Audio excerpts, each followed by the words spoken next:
Charisma. Some say you either have it or you don't. Me, personally, I don't just believe you can build charisma, I know you can. Charisma gives you the ability to influence, charm, and attract those around you. The neat thing about it is that it can actually be broken down into a few psychological traits, and once mastered, it can dramatically increase your influence and overall attractiveness. We've all seen movies with George Clooney in them. We know he's a good-looking guy, and he's been on the cover of several well-known magazines. Something that you probably don't know about George is that he doesn't always get the girl. But, like a handful of other actors, he has mastered the skill of charisma, and you can clearly see it in every movie he does. What is it about George that normal guys don't seem to have? What makes him so charismatic? Brad Pitt is another example. If you've ever seen the Ocean's 11 movies, maybe you wondered why these movies had such a powerful, charming effect about them. Yes, the story told through the movie was great also, but the charming effect that you felt throughout the movie was caused by the combination of George Clooney and Brad Pitt together. It is almost like any movie these guys touch turns into gold. It's true that they are both above average in terms of physical appearances, so they obviously have the halo effect going for them. But what is it about these guys that makes them seem so charming? Personal charisma is a sophisticated set of social and emotional skills, and it allows you to influence others on a deep emotional level. Once you have it, it is something that sets you apart from ordinary people. It is something that makes other people remember you. In fact, many people believe charisma has a divine origin because nobody ever taught them the art of charm. You can think of charisma like a chair. If the chair doesn't have all of the legs, you can't sit in it. Charisma is like a perfect storm of several psychological traits, and they must all work together. If you want the ability to charm anyone, you must be able to express your emotions to others. Charisma is associated with being emotionally energetic and animated. In other words, you wear your heart on your sleeves. It's easy for a charming person to show emotions and make them known to others. Imagine someone you know who's charismatic and think about how they seem to light up any room they walk into. This is emotional expressiveness, and the opposite of this trait is someone who is too scared to show their emotions. In face-to-face communication, someone who shows the opposite of this trait might seem like some kind of a robot. They tend to keep their emotions bottled up. Empathy is another part of charisma, and it's the ability to read the emotional cues of others. In other words, you can feel the other person's pain. George Clooney is perceived as a sensitive, caring person, but not to the point of being overly sensitive. The ability to feel other people's pain allows you to connect with them on a deeper level, and it's part of the art of being charming. A charismatic person is not afraid to show their emotions, but they are also masters at regulating and controlling their emotions. Imagine some guy is freaking out in McDonald's because they took too long to make his burger. It's obvious that this man is not afraid to show his emotions, but he's lacking in the charm department because he doesn't know how to control and regulate them. We've all had times when the fast food worker messed up our order, and we were so angry that we just wanted to throw the burger at them and leave. Somebody who has started to master the art of charm knows how to put on a poker face, so to speak, and they know how to hide their emotional states. In other words, a charismatic person knows how to always appear calm, cool, and collected. Despite the fact that he's not tall, dark, and handsome, George Clooney is extremely charming, and one of the reasons for this is social expressiveness. What I mean by social expressiveness is the ability to engage others in conversations and social interactions. A charming person might not be outgoing and extroverted from birth, but they can assume these traits when they want to. Think about Tony Robbins and the way he captivates his audience. With countless millions made from his shows, he has totally mastered the art of public speaking. This man can work the room and speak to an audience of thousands, but at the same time, he engages with each person in the room on a meaningful level. To be more charismatic, You must improve your social skills and your ability to engage in conversations with others. As you begin to master social interactions, you'll start to feel as if you're above the conversations on a higher level, and the ability to be charming will start to feel natural and automatic. So what else is it that makes George and Brad so charming? What is it that makes charismatic people seem almost as if they have some sort of superhuman or divine power when around others? Another piece to the puzzle of charisma is the ability to pick up on and accurately read the tiny details within every social interaction. A charming person knows how to listen well, and they have great knowledge of social norms and rules. A charismatic person is tactful and poised, and they have mastered the art of analyzing people during social situations. The best way to develop social sensitivity is to spend more time in social interactions. In my other videos, I recommend turning social interactions into a game. When you think about it as a game, it takes the pressure off, and most importantly, it takes something that would normally be extremely scary and makes it harmless, fun, and exciting. The more time you spend interacting with people, the better you'll get at reading the tiny details that occur during these interactions. And with enough experience, you'll have another part of your charm game mastered. Social control is something that a lot of people won't talk about, and it's incredibly important if you want the ability to charm anyone. This crucial piece of the charm puzzle involves social role-playing. If you have a high level of social control, you can feel comfortable in any social situation, and you'll have no trouble becoming a part of the group.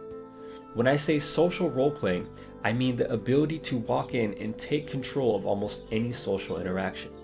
Imagine a group of your friends are sitting down at a table in the mall food court and have a conversation going.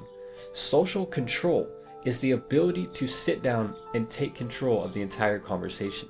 When combined with the other traits, social control is what makes people great leaders. Personal charisma is like a juggling act because you must balance all of these traits. For example, think about the guy who didn't get his burger in time at McDonald's. This guy is obviously not afraid to show his emotions, which is part of being charming, but he's unbalanced because he has no control over them. Who do you think is going to get better results? The guy who is screaming at the fast food workers about how angry he is because they messed up his burger and he's going to be late for work? Or the guy who is also angry but knows how to regulate his emotions and manages to charm the workers? The first guy will probably get a meeting with the police, and the second guy will walk away with a free burger and leave everybody he interacted with feeling pleasantly delighted. After all, that's what charm is. The ability to leave people feeling pleasantly delighted. Now that you know the psychological traits of a charming person, it's time to learn how you can increase your personal charisma and master the ability to charm anyone. The first step to increasing your charm is working on sending, receiving, reading, and controlling emotions. The next time you're feeling strong emotions, reflect on how you communicated those emotions with the other person.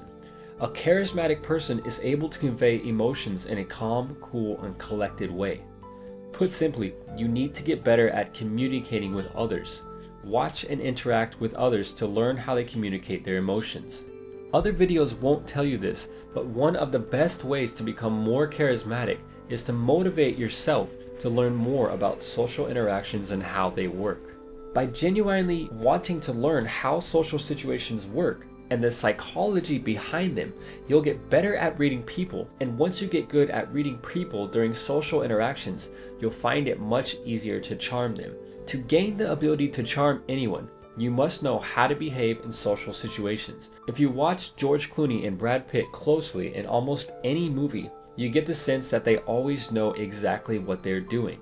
In fact, when it comes to social interactions, it's like they couldn't mess something up even if they tried. Knowing how to behave in social situations is called social control, and it will play a major role in your ability to charm anyone. Social control is being careful with everything you say and do in social interactions, and you should avoid getting argumentative, upset, or angry. A common myth about charismatic people is that they are fake or insincere. The truth is that charisma actually allows you to connect with people in a more meaningful way. It makes conversations more rewarding for everyone involved. Another common myth is that charismatic people use their skill to manipulate others, and it's true that some people do this. In fact, I can think of a few people right off the top of my head that use their charisma to con people. One of these individuals actually convinced me to buy a stolen car when I was younger, but that's a story for another day. There is nothing fake about authentic charisma because the skill is not used to cause any sort of harm to other people. All social skills can be used for evil purposes, and it's up to you to choose how you want to use them. Sure, you could make like Bernie Madoff and steal over $64 billion from people using your personal charisma. Or you can use it to build and enhance your personal relationships with others. To master the ability to charm anyone, there are a few other psychological tricks that you can start using immediately. First, consider using the pratfall effect. In social psychology, the pratfall effect causes others to view you more attractively after you make or admit to a mistake. Studies show that people connect better to people who make or admit their mistakes more than people who seem perfect all the time. So if you make a mistake, don't be afraid to admit it.